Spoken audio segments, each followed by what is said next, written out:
Ito yung concert nila na sobrang nakakaiyak yung ilaw, yung kantang ilaw.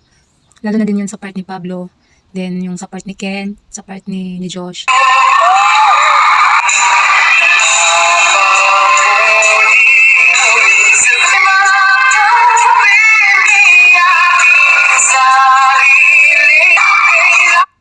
Grabe, nakakamiss na sila.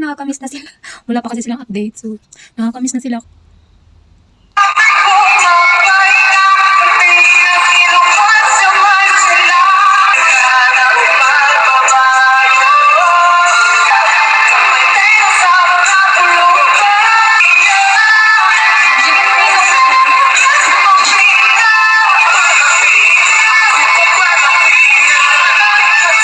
Ito yung kay Ken, gustong gusto ko rin tong kay Ken. Yung part na to ni Ken, sobrang gustong gusto ko. Ito yung sinabi ko na sobrang strong nung boses ni